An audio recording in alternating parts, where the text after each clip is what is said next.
We'll start with introductions. I'm Dr. Celia Neville, and some of you may have heard at the introduction. So I'm the founder and director of the Center for Adolescent Health, and this is our fourth symposium. We weren't able to do it last year, but I'm very, very appreciative of everybody being here. We're also tying in the International Adolescent Health Week, which is a global event to really focus on what are the needs of our youth as well as empowering them. And we're really lucky to have two of our Youth Advisory Council members. Our Youth Advisory Council, I think, is over 20 people now, and generally for youth ages 15 through 24. And it's been a really important thing that we've been able to incorporate into our Center for Adolescent Health to get feedback as well as outreach and mentoring. So if both of you want to introduce yourselves, Eliza, do you want to introduce yourself? Yeah, I'm Eliza Pache. I have been a part of the Youth Advisory Council for 3 years, and I go to Austin High School. I'm a junior there, and I'm really just interested in the public health center or sector. And yeah. Hello, my name is Brian Naya, and I am also a member of the Youth Advisory Council. This is my second term on the council. Um, I'm sorry, mine is not as long as most people. Next year, I'll be pursuing my MD in soon. So this is I'm grateful for the opportunity that I have now received. Thank you all. I think people will still be joining. So we're tackling a big topic, and I guess I should put a disclaimer that we don't have all the answers, but we wanted to mix some discussion about maintaining physical and mental health from some different aspects. Our YAC members will be sharing. We'll try to pull in a little science. And as always, with what we've been doing tonight, we do encourage some conversation. So first, if you would all like to write in the chat, what has everyone who's attending with us right now, what have you felt are the challenges with maintaining physical and mental health during the pandemic, as well as what are some positive things that you've discovered? So if you all would write in the chat.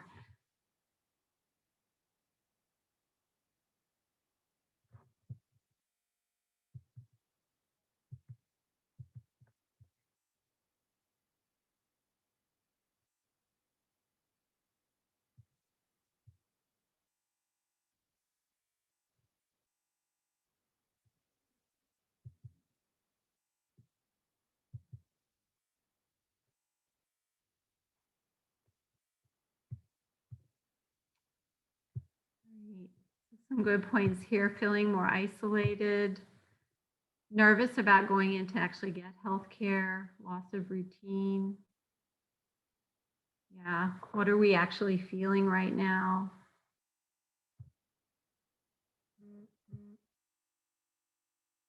More time to yourself. Yeah, we've really exposed a lot of things that were weak, and we're being able to talk about them more. More time with family. Yeah. Telehealth has been positive and negative for us.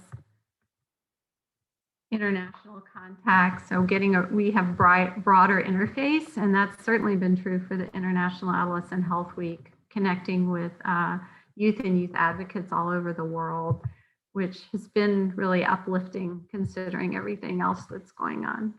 So thank you all for your comments. All right, Brian? Yeah, as Dr. Neville said, thank y'all again for your comments. Here, some of the things that I think about when I think of my highs and lows throughout this pandemic is our first and foremost our frontline workers, our nurses, our doctors, any provider that has been at the forefront of this whole thing. I want to thank them for your adaptability their interfacing, their triaging, and above all, something that's been new in medicine. Well, I guess not new in medicine, but has progressed is telemedicine. I've seen as physicians they have shown that the world that they are malleable and adaptable. I thank them. Um, and medicine has been seen such as an extensive exchange of science dialogue across all spectrum of the field, and with the limited resources and PPE and healthcare providers they have become experts at reallocating said resources and patient triaging by categories and procedures. Um, the pandemic urges on. Um, and one thing that they themselves have taken on throughout this is downtime and self-care as well. Let's not forget that. Let's encourage them to do that as well. The downtime has allowed physicians more time for writing, publishing, reading scientific and non-medical books as well, and pursuing hobbies as well. So I want to thank them for that. And then I want to thank just people in general for coming together, the kindness, the humility, the advocacy, and the renewed respect for not just science but medicine as a whole, has been exponential. And I wanted to highlight some of these highs and lows that we've experienced throughout the pandemic. And one thing I also want to reiterate is, the pandemic has reiterated especially the need for physicians to have a stronger voice in healthcare policies instead of being silent spectators. And I want to encourage more people to give more um, power to science and to medicine as a whole, especially when we are faced with such extrude with these kind of circumstances. Thank you.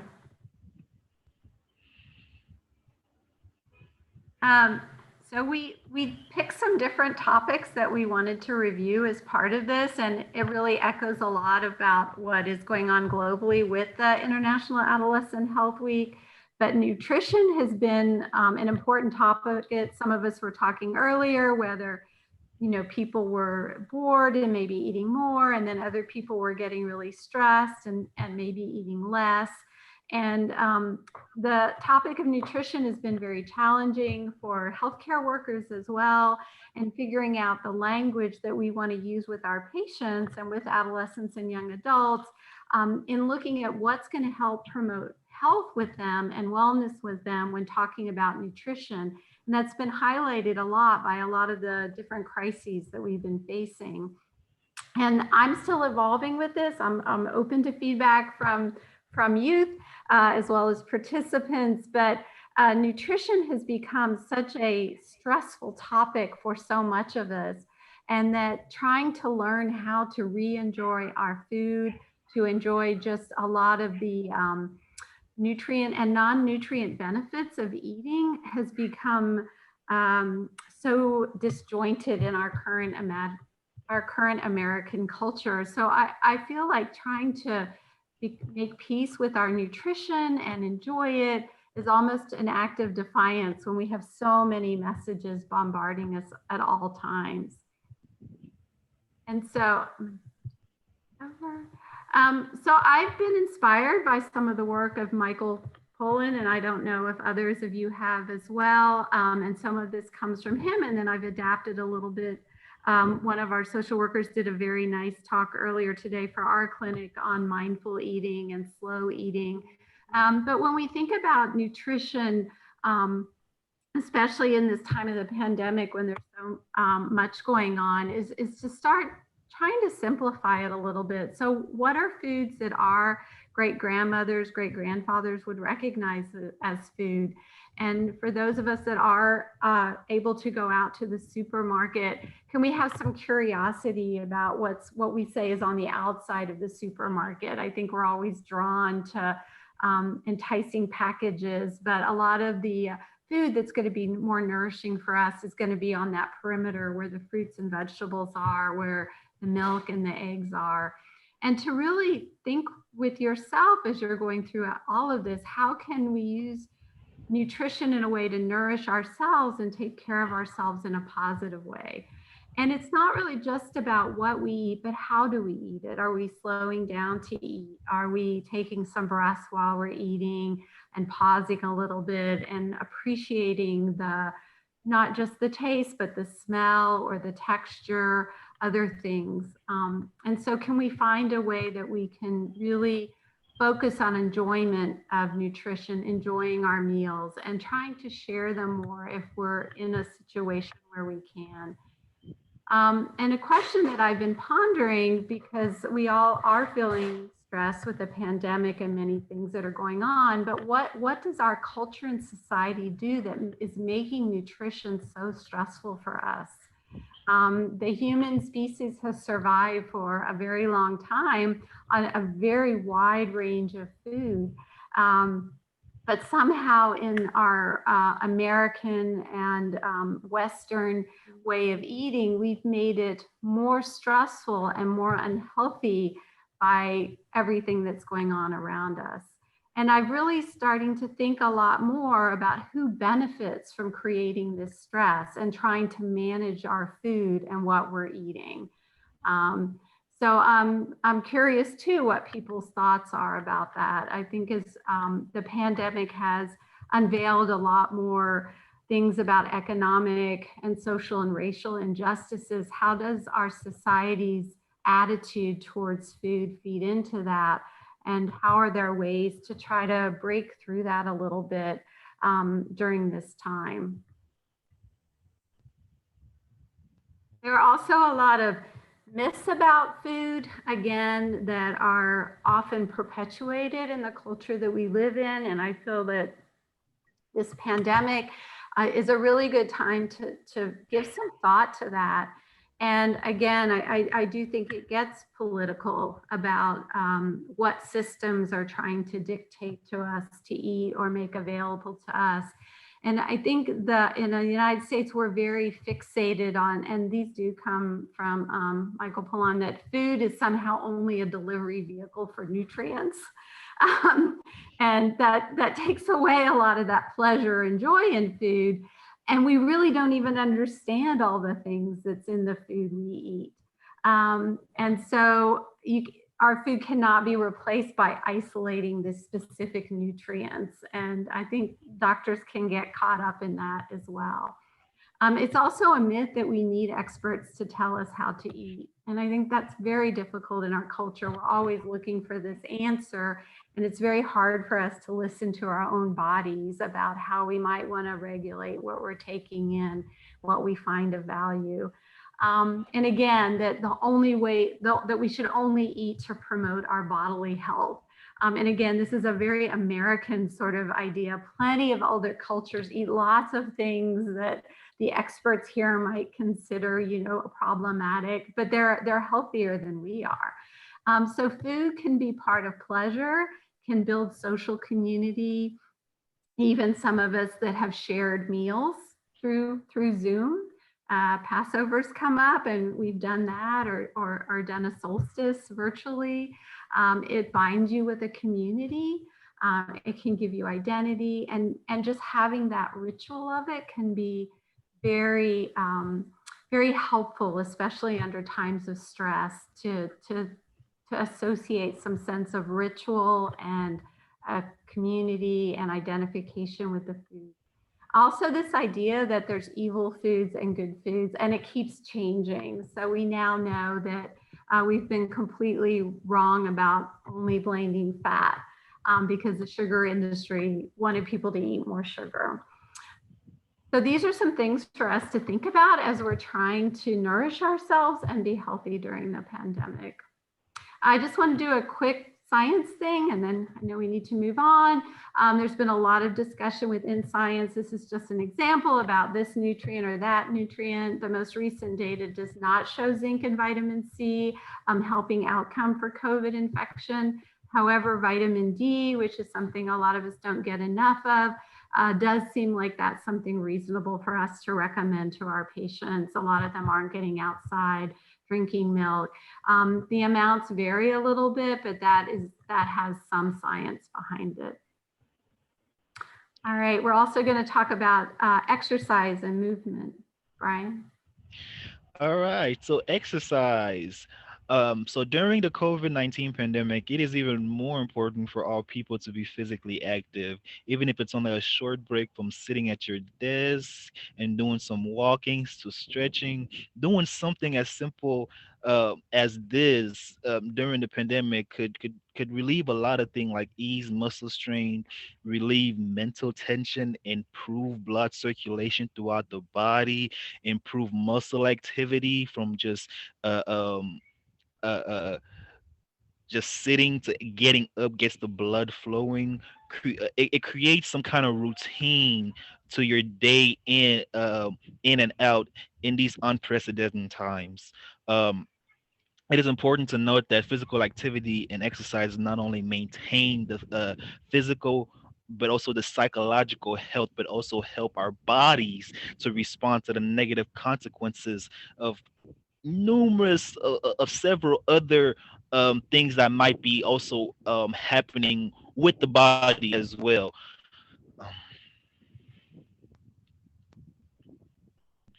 Now, this is a physical activity chart that I personally have used throughout COVID-19, and like I said, I was hoping for us to utilize the chat function and have this be more engaging. So I would like the audience to help fill in some of these.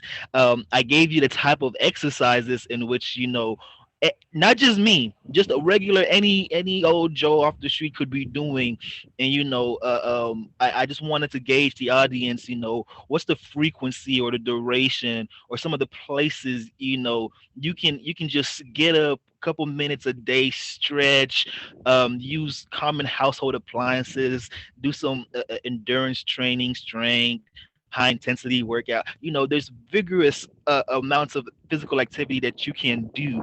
Like I said, I just listed a couple. So within the chat, how often should you be engaging in some of this? Mind you, this is during COVID, so you're probably at the house, or if you have a mask on at the local park, which is perfectly fine. What are some of y'all's thoughts in this? We'll take about a minute or so and just have people share some of their answers.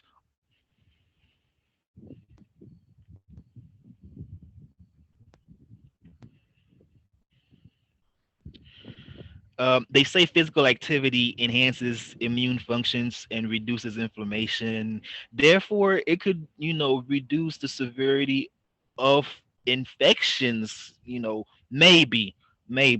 I haven't put in any data to support that, but I'm just saying regular physical activity improves blood flows. So there's a possibility, physical activity improves common chronic conditions that increases the risk for severe COVID-19, like pre-existing cardiovascular diseases or diabetes. So physical activities can either mediate uh, those or help not advance what you might already have.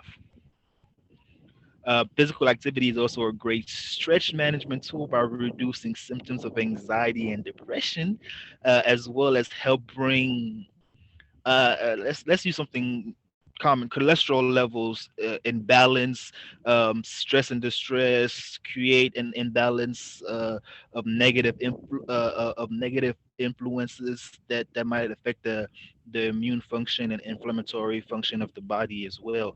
um, Thank y'all for those who shared some of your responses within the chat. All right.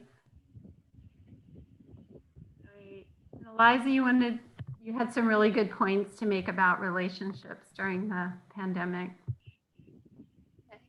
So for relationships with youth, Generation Z has long been known as like kind of the social media generation, and with an increase in isolation and loneliness comes an increase in time of use of TikTok, Snapchat, Instagram, Twitter, everything. And through this and seeing other people who are out traveling or out seeing friends or out having all these experiences, that leads to a big increase in mental health issues, insecurities, and critical thoughts of the self, and then also eating disorders and substance abuse. And with that, especially for people who have already had issues with this in the past, but who had a really good support network by being able to see therapists in person, counselors, teachers, friends every day in person, the pandemic really cut that off. And in replace of that has been a lot of really negative coping mechanisms. There has also been an increase in worsening of physical health, which Dr. Neville will talk about. But throughout that pandemic, it's an opportunity to build resilience to a lot of traumatic events for youth. And to do that, you can start with positive coping mechanisms, which is obviously connecting with friends, going outside, having really good habits and hobbies that you are interested in. Also, getting involved in the community in advocacy or in faith-based organizations are a really good resource to give back. Habits can be really beneficial for stability in a time where there is so little. So goal setting, forming routines, and practicing mindfulness are really great. Finding moments of gratitude and happiness in everyday life.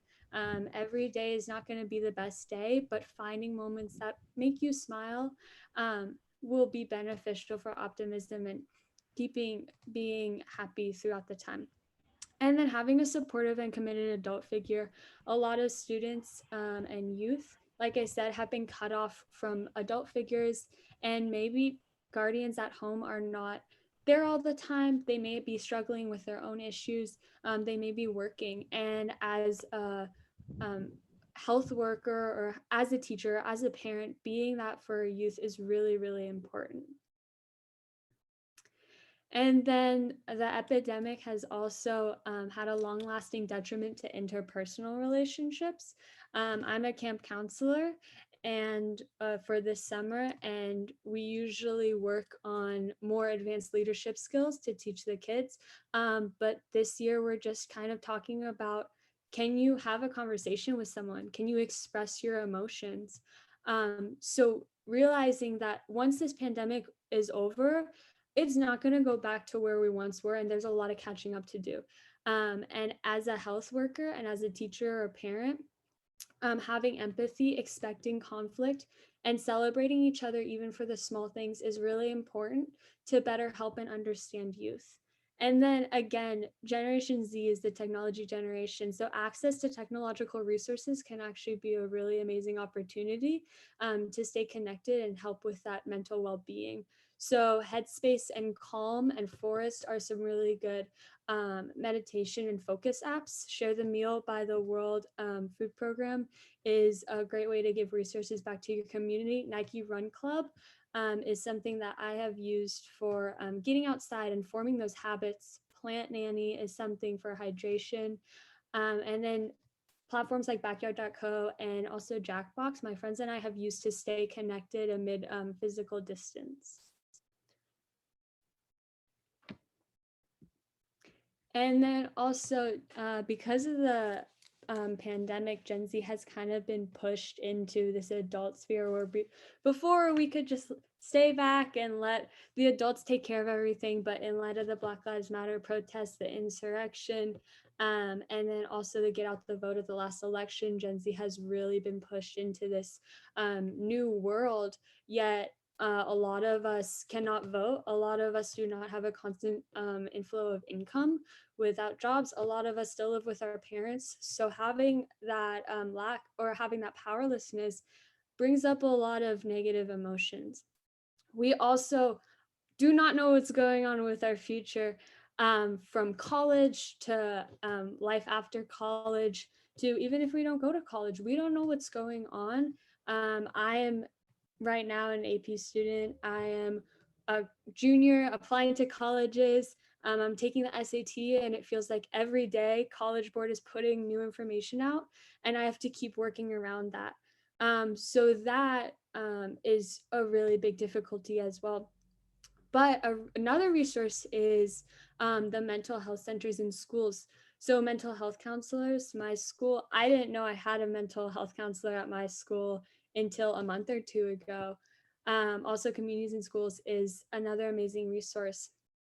And then finally, when Dr. Neville talked to Brian and I about doing this presentation and what we most want to hear from adult figures in our lives and healthcare providers, it's that with everything going on right now and with the weight of the world on our shoulders as youth, we want to be told that it's okay to not be okay, and that what we're doing right now through getting up in the morning, through going to school, that's enough and that's great. Maybe we can't, go out and do an hour of exercise every day. Maybe we can't see friends every day, and that's awesome, because we're still here and we're still going. And then once we get back to the normalcy after COVID, not having that shame or guilt from what we weren't able to accomplish.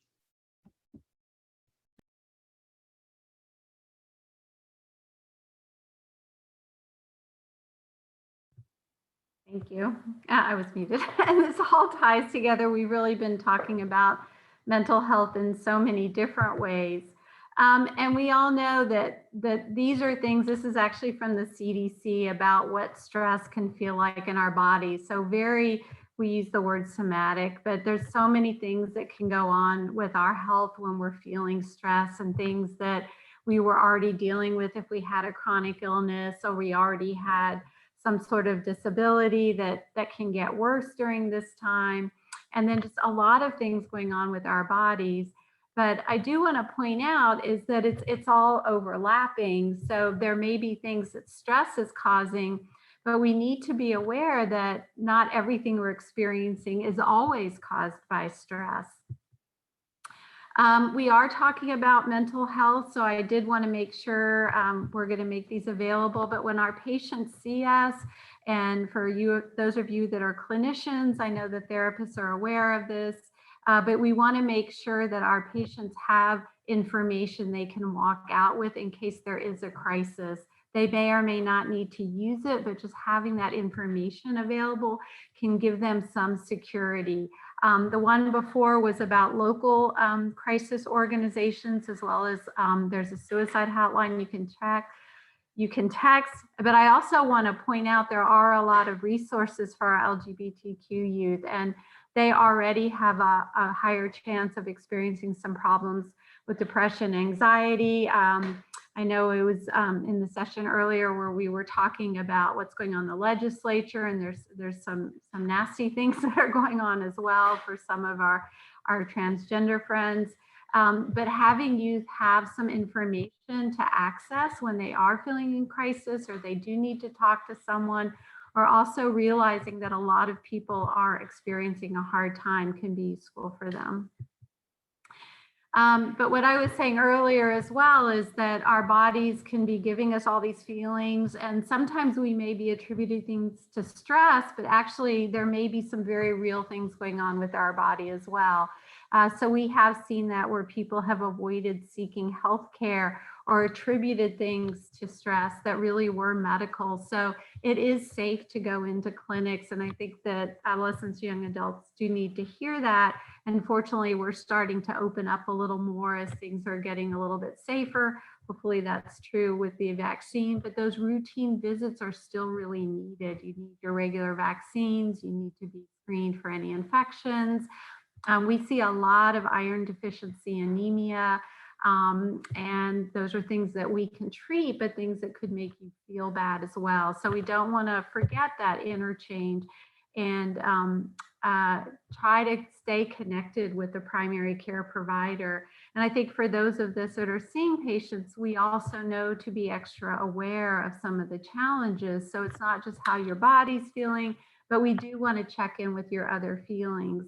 And we do know that sometimes medications are a tool to help. Again, if you are experiencing a vitamin deficiency or something medical going on or have gastritis, we can treat those things.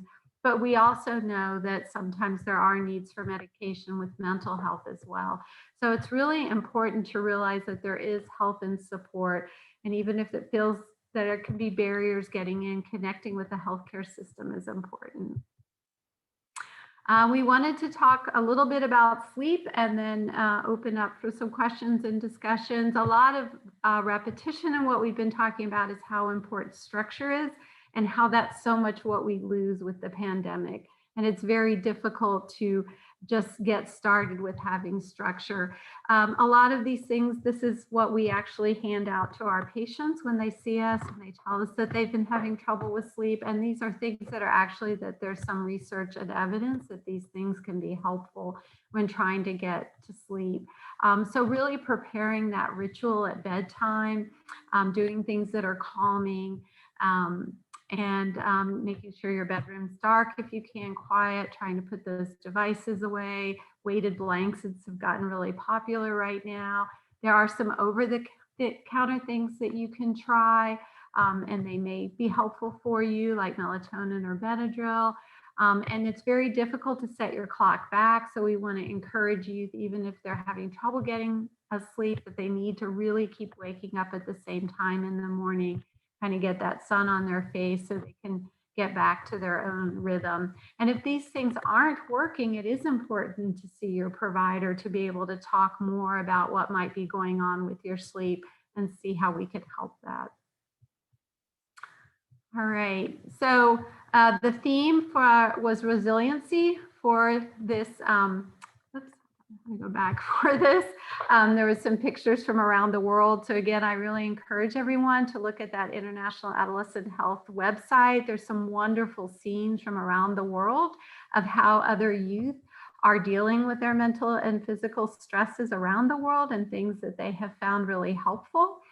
And Eliza, I think you're going to go through this with us. This just came out this month as an editorial in the Journal of Adolescent Health.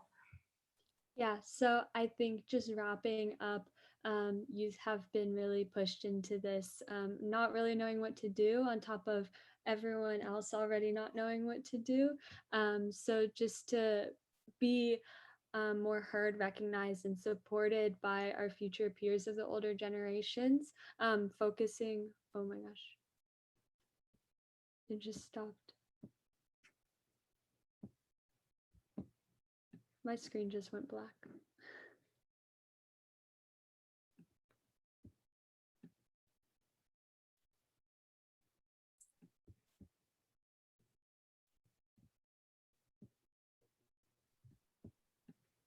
Sorry, I think that's me. Maybe. It says end of slideshow. Right, whoever's sharing their screen right now. That's me. Okay.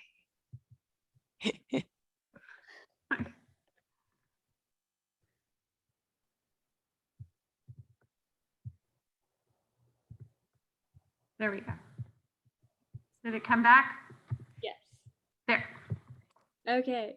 Inviting us to lead the conversation about our own health and behaviors during the pandemic, focusing on generosity, unity, integrity, rather than fear, blame, shame, or guilt, providing specific guidance on how we can socialize more safely and effectively, and placing equity at the center of the conversation are just really amazing ways that we can be more understood and helped. And then also how as people we can move forward together. So thank you. Thank all of you for attending. And are there any more questions? Any questions you all want to ask our youth about their experience and what's been helpful for them? Any suggestions you all have?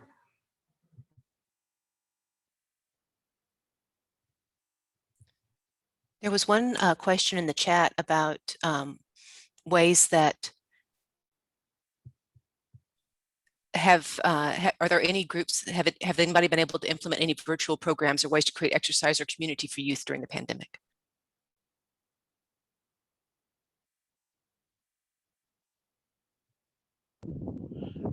I've seen a couple, but I can't pinpoint exactly a specific organization or group that has continually done it. Um, I've only seen here and there programs pop up, so I couldn't give you a definite answer. At Healthy Futures of Texas, we've been doing a lot with our Youth Advocacy Council, which is a group that we've had since 2014, but has really been different during this year. Some tips definitely are like one-on-one check-ins outside of the group thing, making whole meetings where we'd usually do like advocacy stuff about getting to know each other. So really just basic stuff. But like today we made a PowerPoint where everybody made a slide and got to put pictures on, and then we presented it, just little things like that. And then also giving them time off, but still giving their stipend was very popular. Like take a nap, do whatever you need to do. Here's your $25 gift card. Thank you for fighting your way through this. You're doing amazing.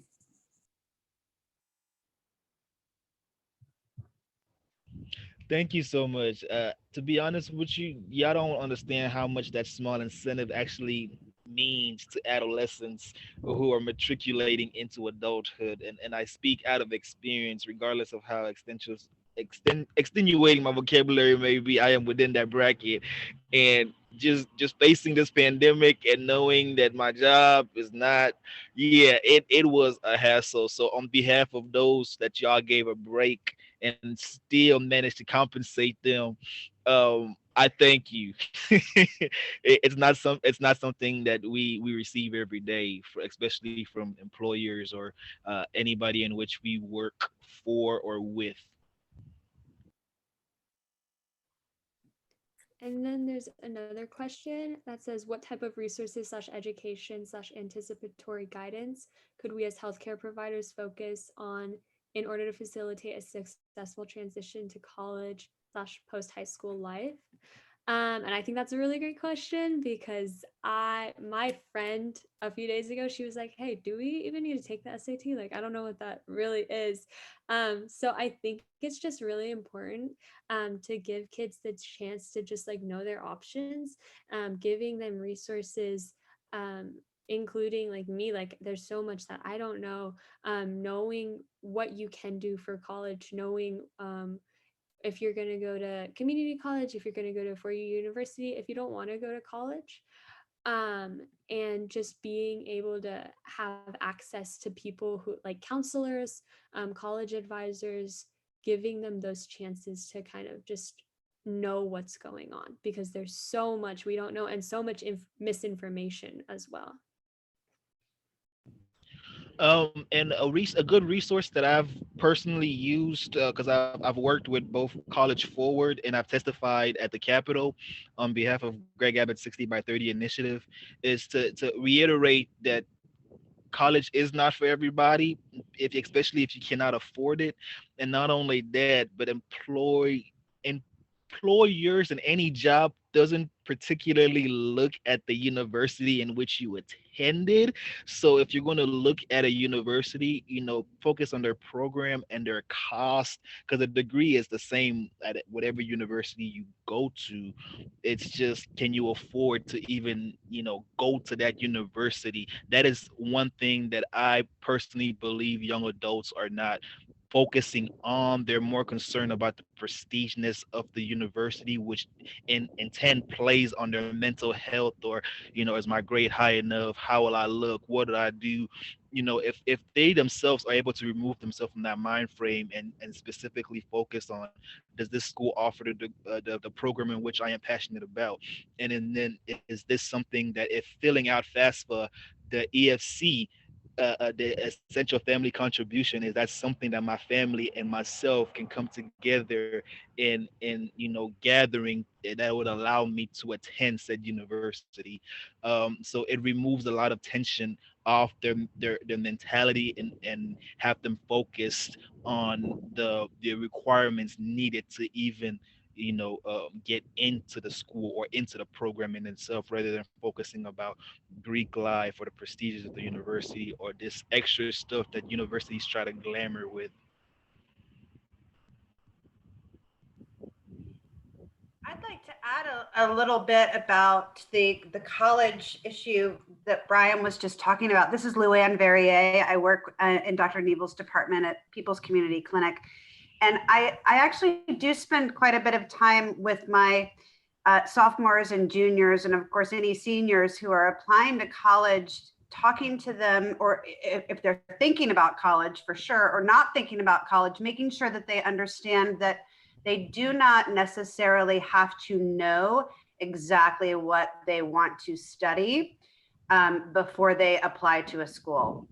And that I try to emphasize that those first couple of years of college are really more focused on core courses so that they can experience some of those studies in order to try and find a tract.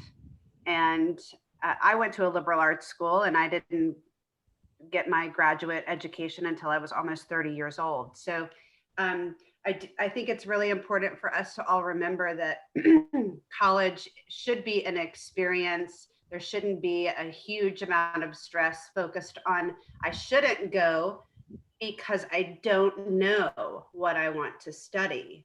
And it should be it's the experience of college that helps you pursue what you think you might want to study. And then, of course, we all continue to study into our adulthood, right? Do we ever really know what we want to do? Well, we're doing it now. So thank you. Luann, that was a really good point. So appreciate all of you. We have a little bit more networking. So if you guys want to join the ending network, that would be great. And we would love your feedback. You could give us some verbal feedback in the networking session, or say what things you want to hear more about last year, how you feel like this went this year. So appreciate all you guys being there. So I'm going to switch over to the networking session.